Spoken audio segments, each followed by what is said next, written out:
Ready? আচ্ছা আচ্ছা, ঠিক আছে,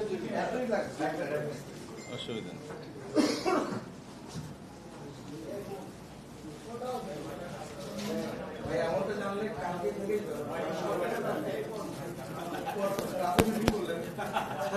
তখন আইনটা দেখিনি। কালকে কে কোয়েশ্চেন করেছিল?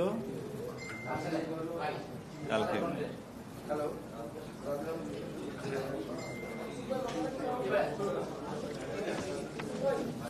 রেডি?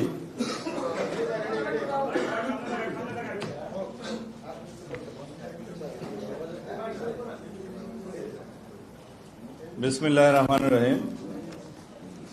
প্রিয় সাংবাদিক ভাই ও বোনেরা, সালাম আলাইকুম।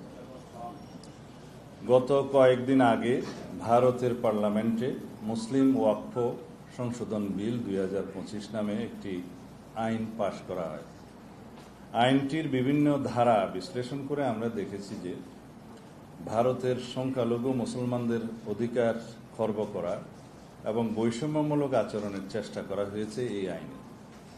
ভারতে মুসলমানরা এবং বিভিন্ন মুসলিম সংগঠন এই বিলকে অসাংবিধানিক ও রাজনৈতিক উদ্দেশ্য প্রণোদিত বলে প্রতিক্রিয়া ব্যক্ত করেছেন।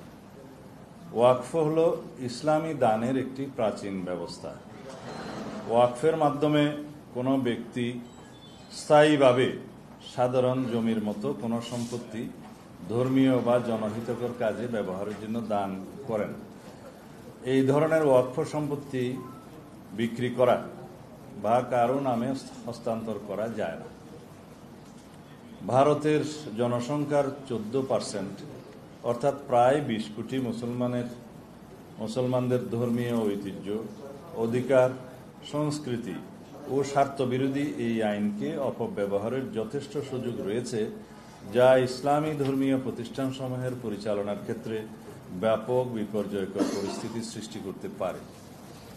ভারতে ওয়াকফ বোর্ডগুলোর অধীনে প্রায় 10 লক্ষ একর সম্পত্তির মধ্যে অধিকাংশই ব্যবহৃত হয় মসজিদ, মাদ্রাসা, কবরস্থান ও এতিমখানার মতো জনকল্যাণমূলক কাজে।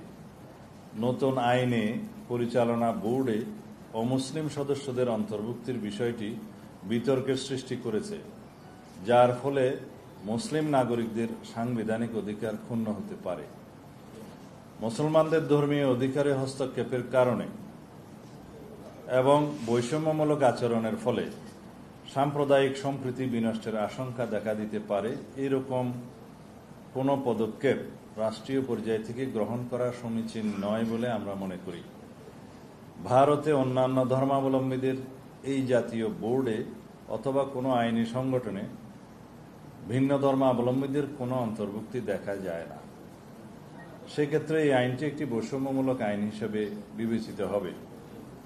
নতুন আইনে পরিবর্তনগুলো শত শত বছর আগে প্রতিষ্ঠিত ওয়াকফ জমির উপর গড়া মসজিদ এবং অন্যান্য ইসলামী ধর্মীয় প্রতিষ্ঠানগুলোর ভবিষ্যৎ অনিশ্চিত করে তুলতে পারে। নতুন আইনে অমুসলিম সদস্যদের এই সম্পত্তিসমূহের ব্যবস্থাপনা ও প্রশাসনিক দায়িত্ব পালনে যে এখতিয়ার প্রদান করা হয়েছে তা মুসলিম নাগরিকদের ধর্মীয় অধিকারে সরাসরি হস্তক্ষেপের শামিল। প্রিয় সাংবাদিক ভাই ও বোনেরা, অল ইন্ডিয়া মুসলিম পার্সোনাল ল বোর্ডের মতো সংগঠনগুলোর মতে এই আইন ইসলামী ওয়াকফ ব্যবস্থার মূল চেতনার পরিপন্থী।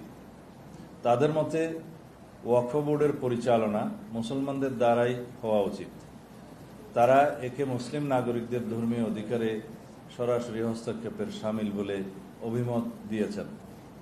ভারত একটি বৃহৎ গণতান্ত্রিক রাষ্ট্র। বৃহৎ গণতান্ত্রিক রাষ্ট্রে সকল ধর্মাবলম্বী নাগরিকদের ধর্মীয় অধিকার রক্ষায় রাষ্ট্রের অভিভাবকত্বের ভূমিকাকে সমুন্নত রেখে উক্ত আইনটি ভারত সরকার পুনর্বিবেচনা করবে, আমরা এই আশাবাদ ব্যক্ত করছি।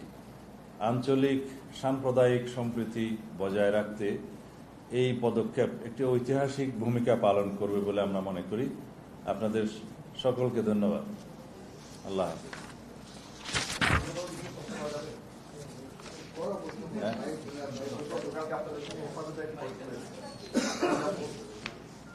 এটার উপরে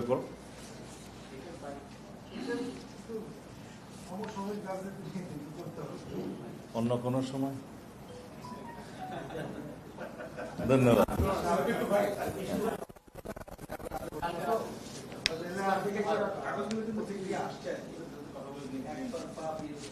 এটা আবার বলবো, এটার উপর, এটার বাইরে না, এটার মধ্য দিয়ে করা যাবে।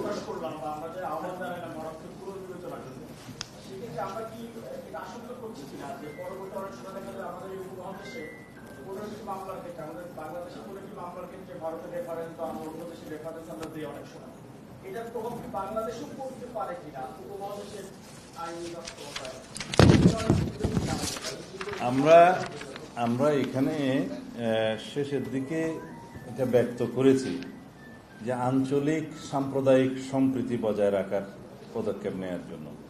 কারণ ভারতের যে কোনো রকমের এইরকম অস্থিতিশীল পরিস্থিতি যখন সৃষ্টি হয়, সাম্প্রদায়িক সম্প্রীতি বিনষ্টের মতো কোনো পরিস্থিতি সৃষ্টি হলে সেটার প্রভাব বাংলাদেশেও এসে পড়ে। সেই জন্য আমাদের এখানে উদ্বিগ্ন হওয়ার এটাই একটা কারণ, যাতে আঞ্চলিক সাম্প্রদায়িক সম্প্রীতি বজায় থাকে এবং কোনোভাবে যেন এটার প্রভাব আমাদের এই ভূখণ্ডে এসে না পড়ে। আমরা তো প্রেসের মাধ্যমে জানাচ্ছি আজকে, আমরা প্রেসের মাধ্যমে আজকে জানাচ্ছি, এটা আপনাদের মাধ্যমে সবাই জানতে পারবে। ধন্যবাদ।